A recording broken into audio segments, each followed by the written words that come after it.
Hey, all things Broadway family, I'm back.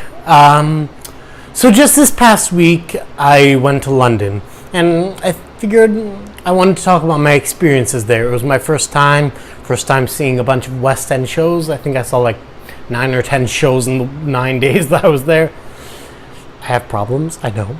I know that I have issues, I face them, I swear. But this video is going to be counting down the shows that I saw in order from least favorite to favorite, and discussing why I liked and why I disliked each show and each performance and all the different aspects of every show. So let's get started with the show Wind in the Willows. I'll be playing a little music in the background of each of these just so you can get an idea of the show. So this show was based on 1908, I believe that's the year, children's novel by the same name. It's by music and lyrics, I believe, by the composers of Mary Poppins and Half a Sixpence, and a bunch of other stuff, but those are their most known ones. It follows a bunch of animals going through crazy shenanigans and just having a fun time. So the reason it's so low on the list is because personally, I couldn't connect with any of the characters. I didn't find the lyrics very intriguing personally. I found the music was a lot like Mary Poppins. They seem to have their own style. I'll get back to that when I go to Half a Sixpence, which I also saw. I mean, it's basically Cats for kids. If you have some children, or if you grew up on this book, you're gonna love it. But I never heard of the book until I saw the show. Literally half an hour before seeing the show, I was just sitting there like, what's this about? I probably should have looked this up before I saw the show. By the way, excuse any technical problems. I'm having some issues with my tripod, so if I adjust the phone a little every so often, that's why. It does not want to stay up, as you can tell by that. So that was Wind in the Willows. Fun if you have kids or grew up on the book. Otherwise, there are probably better shows suited for you. The next on the list, Lady Day at Emerson's Bar and Grill. Audra McDonald is a queen. What can I say? I met her at the stage door and took a bunch of pictures and got autographs with her. She's like the sweetest, most down-to-earth person ever. So unbelievably talented. Where is it? I think the reason this one's so low down on my list... Oh, wait, there it is. Love that. I mean, it's a concert. A Billie Holiday concert with a slight story to it. Not much of a story. It's kind of like a jukebox play, if that makes sense. Jukebox musicals, if you don't know, being musicals that take already written songs and writing a plot around them, like Mamma Mia and Jersey Boys, etc., etc. This basically just brought us into a concert from, I think it was 1952. I may be wrong about that year, but Audra has a pretty flawless Billie Holiday impression, as you can hear from this, but I just prefer a little more of a plot to my shows, and that's why this one didn't completely do it for me. But if you like Audra, definitely go see this. She is brilliant in it. She won the Tony Award for it, and she deserved it completely. So that's Lady Day at Emerson's Bar and Grill. Next on my list, I told you we were getting to this, Half a Sixpence. It basically is Mary Poppins. I feel like it took all the Golden Age musicals and put them into a mashup. There's great dancing, great costumes, the cast is wonderful, but it didn't have the strongest storyline, and I'm big on storylines. If it doesn't have a story, I just won't be able to get into it, or if the story doesn't hit me deeply. This tripod is driving me crazy. The lead, what's his name? He was brilliant. His dancing was phenomenal. He's got a great energy on that stage. Nope, not you. Don't care about you. Charlie Stemp. This was like one of his first professional shows. He did Mamma Mia on the international tour with the other lead, the lead girl. who has a beautiful voice. Beautiful, beautiful. I'm going to turn this down. But see, this is what I was saying earlier with their music tending to sound the same. I mean, all composers do that to a certain degree. They all have their style, except like Jason Robert Brown or Weber, they do everything. But this is basically supercalifragilisticexpialidocious. Yeah, that's a tongue twister. It has the same energy, the same movement, the same crazy word, flashbang wall, a little bit of a ding dang, whatever it is. But yeah, if you like good dancing, if you like Golden Age musicals, this is totally for you. Go see it. Next one I saw was Dreamgirls. This show is great. The reason it's not further up on the list is because there are a lot of songs that don't further the plot. They do what performance pieces. Like if the singing team just goes on stage and sings a song. And that's all it is there is to it.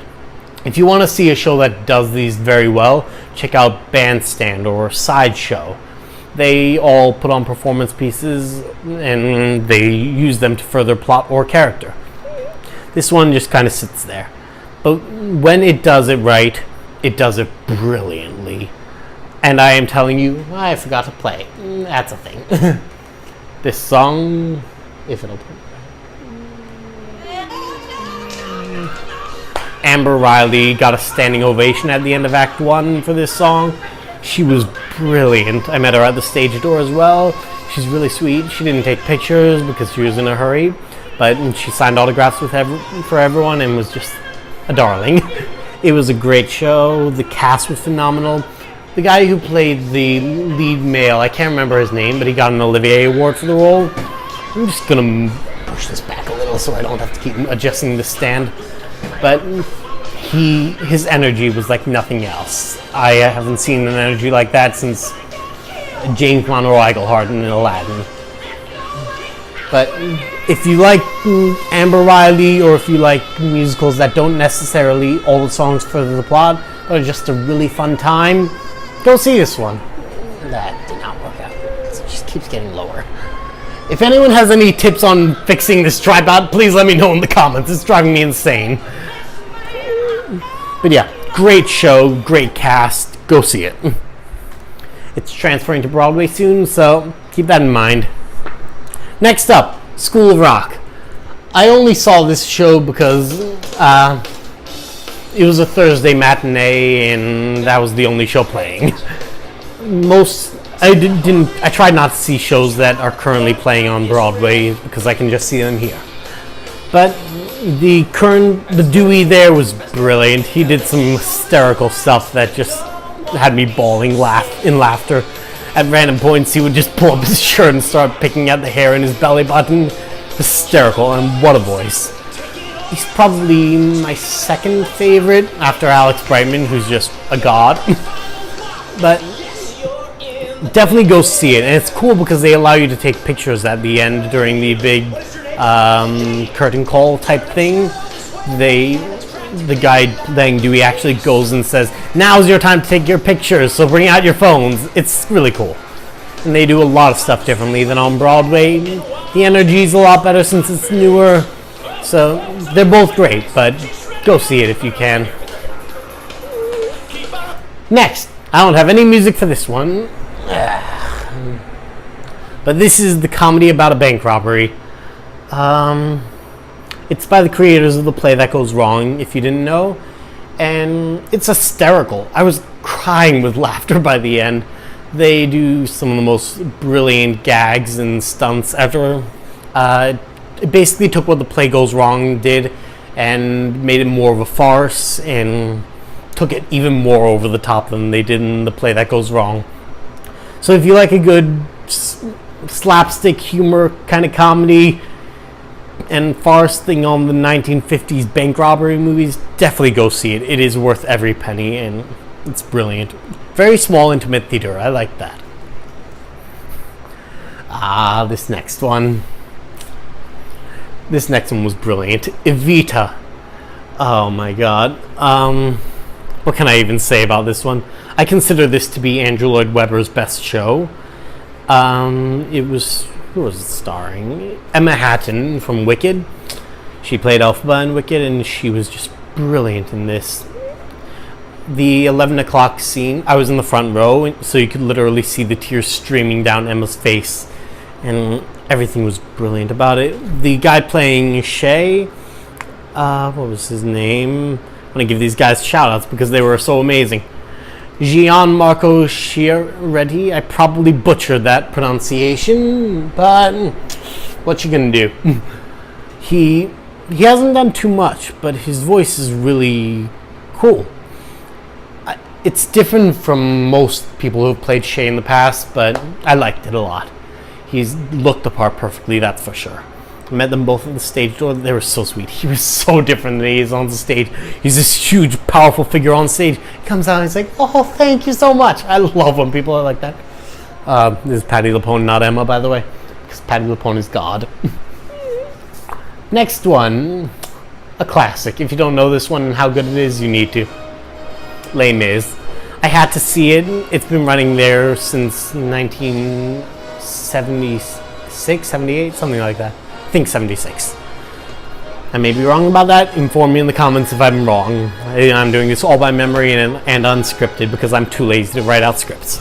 But I saw it with Killian Donnelly and Hayden T. I butchered that name the last time I said it, so glad I got it this time. It's brilliant. What can I say? Les Mis is one of my favorite shows, and there's a reason it's lasted this long. The music is so powerful. Some people say it's a little repetitive and kind of poppy with a fake opera tone on top of it. I disagree, but whatever.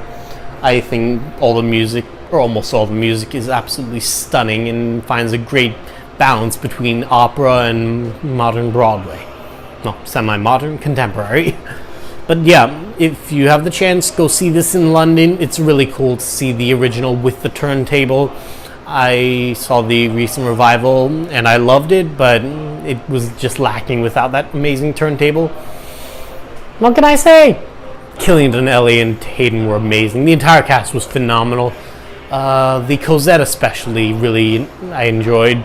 Her voice, one of the easiest singing legit sopranos I've ever seen. And last but not least, this is kind of obvious that this would be number one, but Harry Potter and the Cursed Child. I've heard a lot of people complaining about the book and story, that it's a bit like a fan fiction, and maybe it was sentimentality talking, but when I read the book, I loved it.